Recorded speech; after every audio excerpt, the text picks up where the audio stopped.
Hello, my name is Carl Barr, and I'm doing my how-to speech for COM 125 public speaking.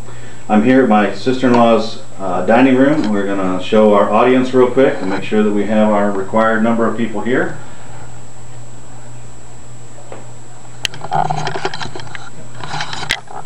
And we'll get started.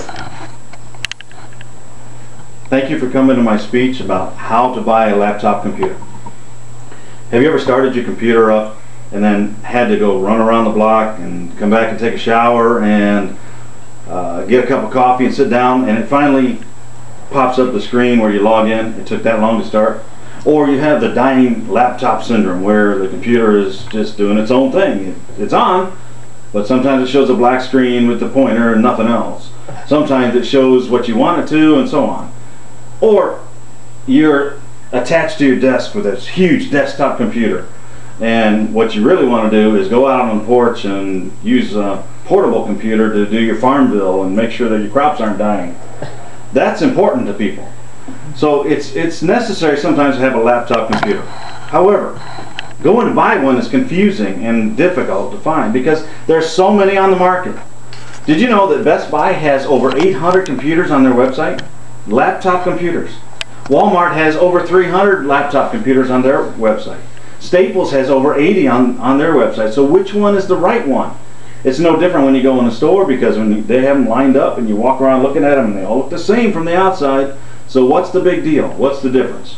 Well, we want to make sure that we get some basic knowledge about a laptop computer so we make the right purchase right now instead of having to waste money and keep buying computer after computer after computer.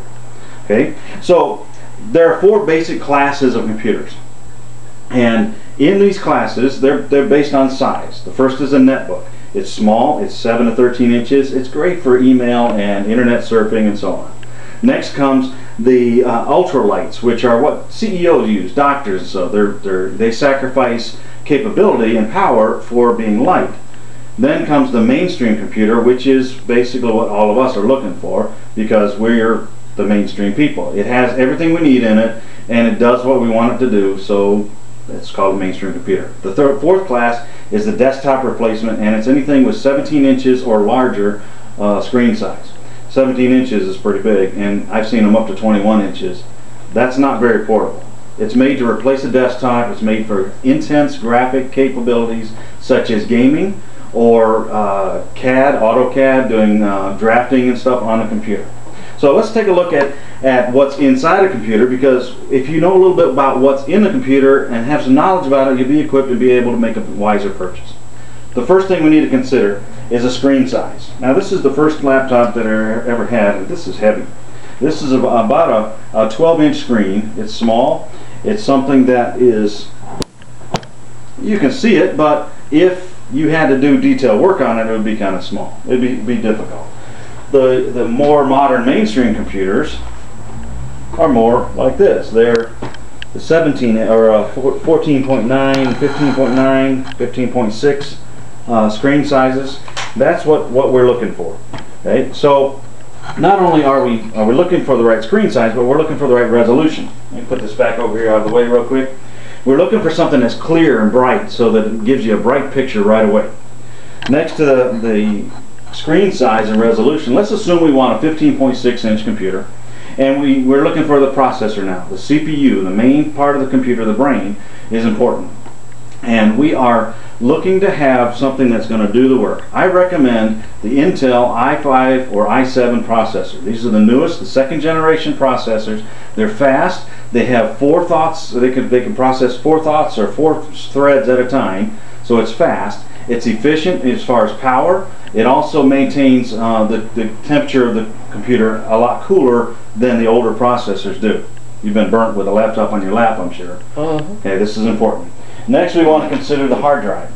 Really not much consideration needed. All it is a small little thing like this. And the hard drive is what stores your files. Most modern computers come with 320 gigabyte hard drives at least, and that's sufficient. If you need something bigger, then I recommend getting an external drive and keeping your files on there because it's a good backup anyway. Then the next thing we need to consider is the optical drive. And all an optical drive is, you put a disk in there and you close it up and it reads it. Now, most modern computers come with a DVD writer, at least, and if you want to pay a few extra $100, then you can buy a Blu-ray writer or a Blu-ray player and watch movies in your computer. Okay? Something else to consider is a keyboard. Now, this is the style of keyboard that comes on the older computers, even the modern computers. They call it a chiclet keyboard because they're like chiclet gum. Okay? But you can get the raised tablet type, which is more like this old one where the keys are sticking up higher, and some of the newer computers have raised tile keyboards. The last thing that you need to consider is, do you need a camera or do you need a microphone built in?